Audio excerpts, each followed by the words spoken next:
आपका कागज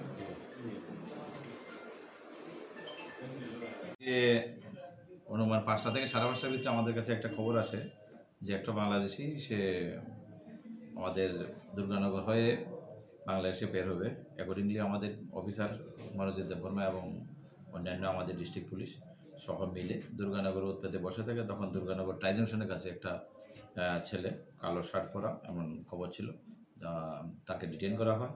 জিজ্ঞেস করার পরে সে প্রথমে বলেছিল সাগর শেখ, পরে তাকে জিজ্ঞেস করা বলছে। আমরা চেক করে তখন জানতে পারলাম মোহাম্মদ সাগর ফারাজি, বাবার নাম এমডি আউয়াল ফারাজি, সেটা হচ্ছে ধনসাগর, পোস্ট অফিস জহুরুল বাজার, পিএস মোরলগঞ্জ ডিস্ট্রিক্ট, খুলনা, বাংলাদেশ। তো সে তার জিজ্ঞাসাবাদে বলছে সে ওয়েস্ট বেঙ্গল থেকে আসছে গুয়াহাটি হয়ে, গুয়াহাটি টু শিলচর, এরপরে শিলচর থেকে ট্রেনে তখন তেলিয়ামুড়া হয়ে আসছে এবং তেলিয়ামুড়ার থেকে এটাই মানে কোনো একটা অটো বা গাড়িতে করে এখানে আসছে বাংলাদেশে যাবো বলে।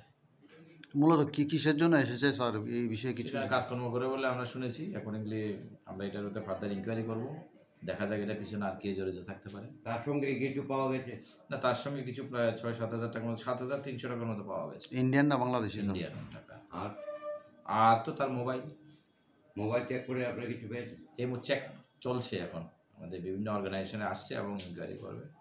তারপরে আমরা তার কাছে একটা নেব, মোকদ্দমা নিয়ে আমরা ইনভেস্টিগেশন স্টার্ট করবো। Thank you sir.